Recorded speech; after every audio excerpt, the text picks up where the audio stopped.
going on, everybody? Hope you're all having a fantastic day today. Now, ladies and gentlemen, the other day, I actually saw a post over on Reddit, and it kind of sparked a topic in my personal opinion, because not only in this Reddit post have I seen this said before, but I see it pretty much all over the place, whether it's Twitter or even from my own friends, or when you guys party up when we're squatting up on stream, which, of course, if you guys are interested in any of my live streams, I stream Monday through Saturday over on Twitch, just to throw that in there, where we host open lobbies each and every time. So if you guys need a party, by all means, you can go ahead and hop in. But one thing that I always see as a massive complaint is the SMGs. Now, as you can see right here over on Reddit by Maleficent Orange, I believe, 995, saying, when did SMGs become more powerful and shoot further than ARs? I've noticed a shift in Season 3 especially, where people are shooting further and more accurately with SMGs than ARs, especially the PP919 and the KSV, shooting across large maps like it's nothing new. Ladies and gentlemen, I do want to say right here, right now, that this has always been a problem when it comes to Call of Duty, and I want people to understand that this is not a Black Ops 6 exclusive issue. SMGs have always been a little bit more dominant in Call of Duty games, compared to other titles out there. I don't know if it's because it's the time to kill that Call of Duty has, and guns can pretty much kill in like 3, 4, 5 bullets depending on, what type of weapon you're using, especially back in the OG days. I mean, just think of Call of Duty 4, for example, with an extremely fast time to kill, or even World at War, where you could pull out things like the Tommy gun, or the MP40 specifically, where you can just beam people from across the map. Like I said before, this is nothing new. And also, in regards to who is developing this game, Treyarch, if I'm going to be real with you guys, that is kind of the Treyarch staple, to where SMGs are pretty freaking crazy. Now, Infinity Ward has had some overpowered SMGs. Don't get me wrong, they do as well. But I believe everybody who's been playing Call of Duty for a very long time now knows that Treyarch does not mess around when it comes to SMGs, and typically, they are pretty dang crazy. They put in a ton of work, they're very versatile when it comes to whether you want to use them up close or long range, so on and so forth. And also, the criticism in this post here saying the PP919 and the KSV, I'm not going to talk about the KSV just yet, but the PP19 is made for those medium to long range engagements. Yeah, it's good up close and personal still, but the PP19 is supposed to be that middle ground SMG that is specifically designed to, have a bit more range to it. So it's not supposed to be secluded to up close and personal engagements 24/7. But going ahead and pushing the PP19 aside, for the rest of the SMGs, honestly, although, like I said, a lot of these COD games, SMGs are crazy. Black Ops 6, I kinda sense this vibe as well, because the KSV, for example, is ridiculous. I mean, anybody who has ever used the KSV, or decked it out correctly, knows that that thing can absolutely demolish assault rifles at many different ranges. Same thing with the C9, or aka the MP5 in this game. Once again, deck it out for a decent amount of range, that thing is going to absolutely shred every single opponent, no matter what weapon they're rocking. An LMG, an AR, a sniper rifle. At medium range, those SMGs are probably going to dominate. Black Ops 6 has, I gotta be honest, I kind of agree. Black Ops 6 has some really good SMGs at our disposal. I mean, they just went ahead and nerfed the Jackal, which has been overpowered for far too long.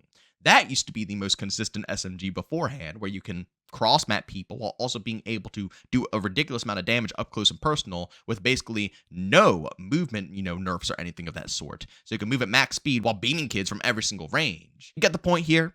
At the same time, where I can see SMGs being dominant in COD, BO6 has had a massive amount of love when it comes to SMGs. But I want to say this, though.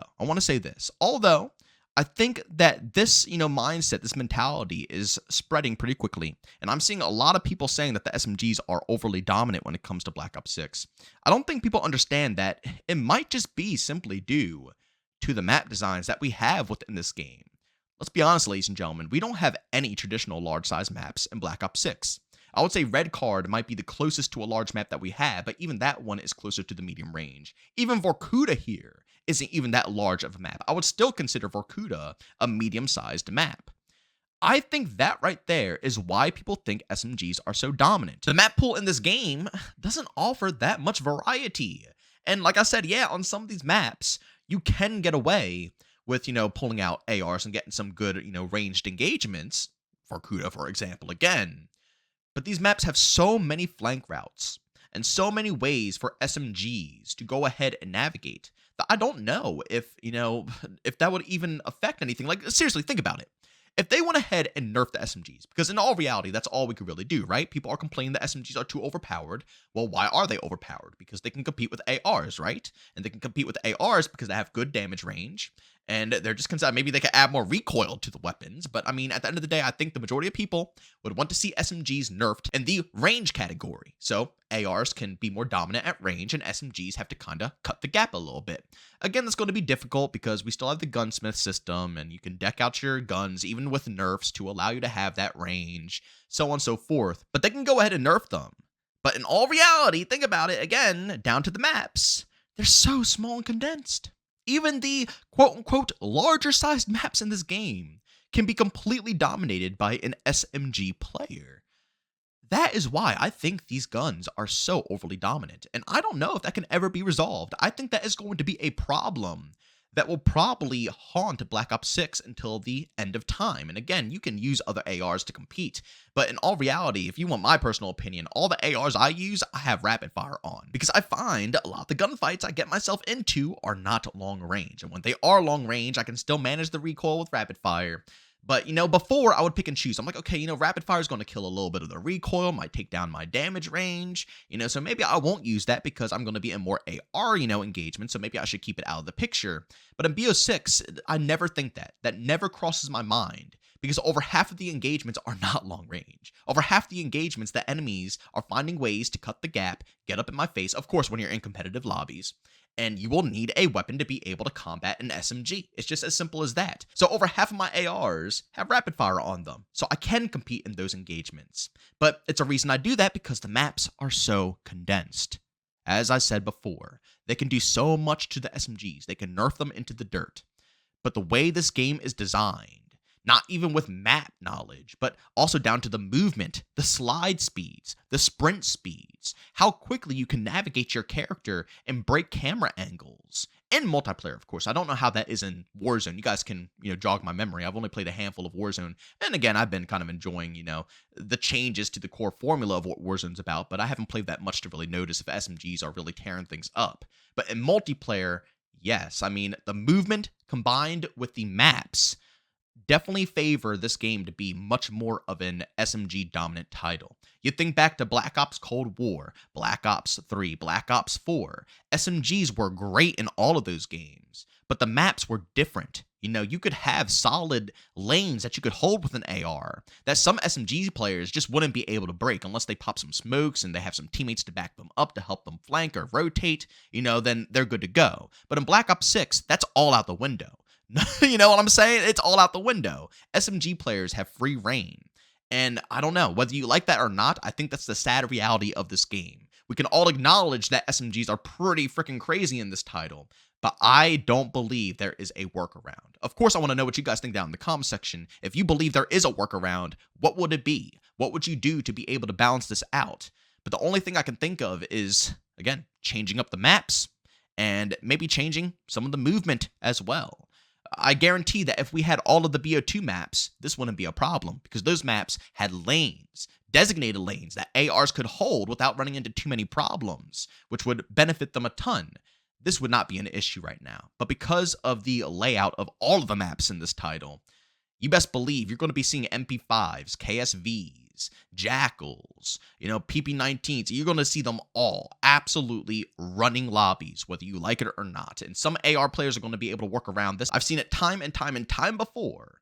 But in all reality, SMGs are going to be the dominant weapon category when it comes to Black Ops 6. But ladies and gentlemen, as always, if you enjoyed today's video, leave a like. If you hate it, leave a dislike. Don't forget to subscribe and hit that bell. We post daily here at 8 in the morning Eastern Time. Obviously, mostly Call of Duty, but I do want to start trying to branch out as much as possible when it comes to YouTube terms. As you guys know, it's very unhealthy to try to post a lot of different content for different games, especially when you're trying to grow your channel consistently. But I can't help myself, man. With the new Battlefield, dropping at some point in time, I still want to cover leaks. I still want to cover that game. Splitgate 2, I had a ton of fun during that beta, so I want to discuss that game as well. And when the beta drops, I'm going to be playing it live on stream as well. So, I want to discuss all this stuff. So, of course, if you guys are interested in any of this stuff, subscribe, hit that bell so you can stay notified regardless if the algorithm decides it's time or not. to, dump or obviously bring me forward into your inbox.